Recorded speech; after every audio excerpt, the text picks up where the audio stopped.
Good morning. Today is Wednesday, April 8th, and I'm glad to have you joining us today. Believe it or not, tomorrow, Thursday, will be my last day to offer a morning devotion for us. Friday will be Good Friday. We'll have a Good Friday service that airs at noon and at 6 p.m. And I want to encourage you to join us for that. It'll be a beautiful kind of traditional music based, but it'll be a beautiful time of worship together and a thought from David as well. You don't want to miss that.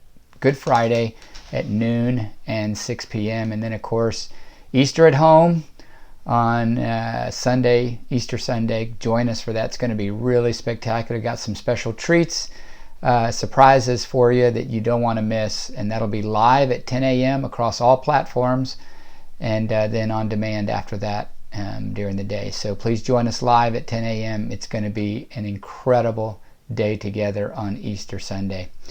So I want to draw our attention today to chapter 1, to something that Paul writes about here in his personal relationship with the people that make up the church at Philippi.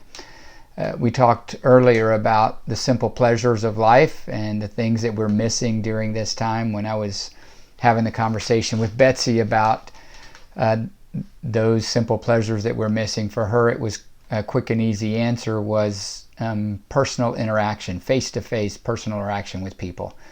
And while we're really grateful for platforms like Zoom or WebEx that give us the opportunity to have meetings through technology, and we're grateful for the stream that we can do and Facebook Live and all those kind of things, nothing substitutes for personal interaction.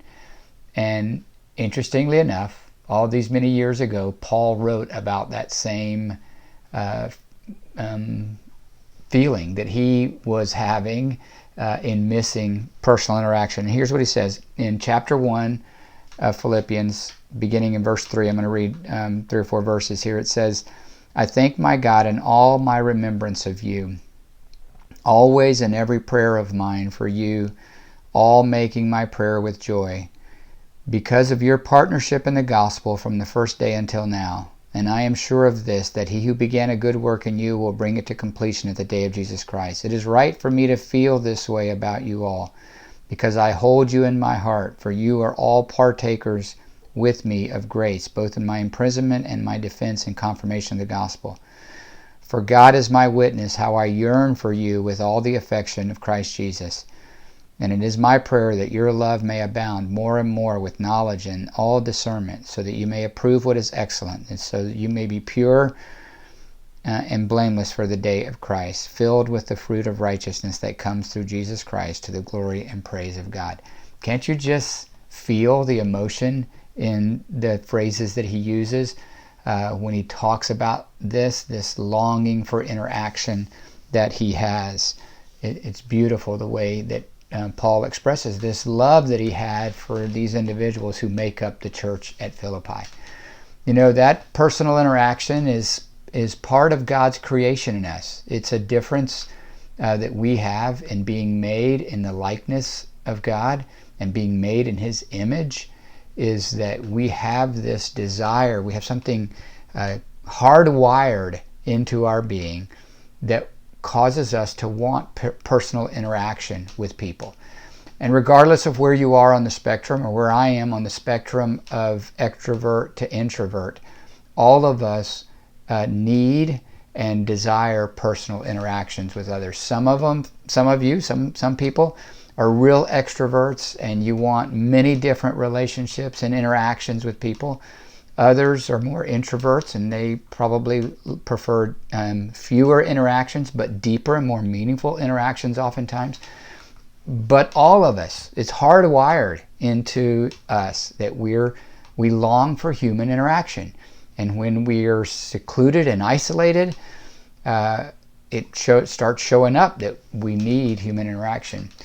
Most of you know that I'm a runner, and I still have the joy of getting up every morning, or most mornings, and going to run a few miles. And I'm meeting some friends like we always do, and we're keeping our distance as we are supposed to do. But meeting with some guys and go run in the mornings, but we're noticing something very different in our runs. First, we're encountering a lot more people.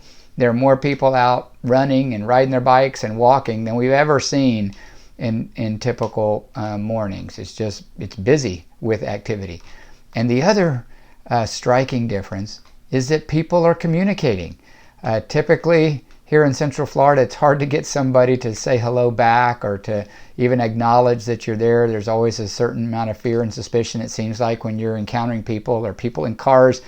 In some southern states that I've visited, people in cars wave as they go by. That doesn't happen here in Central Florida, but it's happening now. Even this morning as we were running, we started paying attention to look at what cars are waving as the drivers come by. They're waving at people that are walking on or running alongside. And I think it just demonstrates that people are hungry for personal interaction and having conversations with people, even strangers that are out early in the morning running. People want and desire personal interaction. It's part of the way God has hardwired us. And I think in this season, it's important to realize that that's part of the way we are, but it's also important to lean into that. And don't neglect that part of yourself. Find ways to fulfill that, and that can be in conversation. Technology does help us some, and FaceTiming and having some sort of video interaction can help. I know I'm doing that with family all the time, and I want to encourage that. But if you can have personal interaction and keep your distance and stay within the right circles of people that are safe for you and following all the instructions that we're given, lean into the opportunity to take advantage of whatever you can. Again, for us, it's mostly video, but it's still a lot more interaction than I'm used to having. And it's also typically when I'm conversing or talking or I call somebody, it's so purposeful. There's a reason for why I'm calling, and I get to the point and I answer the question and I get off the call. And in this season, it gives us the opportunity to have a little more patience and to chat about something and to talk about life and how things are going and to express genuine concern for somebody. And know that we're all wired to crave the same kind of interaction that Paul was describing here with his friends in Philippi. And if it feels awkward that you don't have it, that's normal. At the same time, find ways today to create personal interaction with somebody. Maybe it's some crazy person running down the road early in the morning and you just send a wave or an hello their way. Or maybe it's a family member that you can call or FaceTime and have conversation with today. But in some way, in some fashion, lean into this way that we're created towards personal interaction with others. God bless you. Have a great day.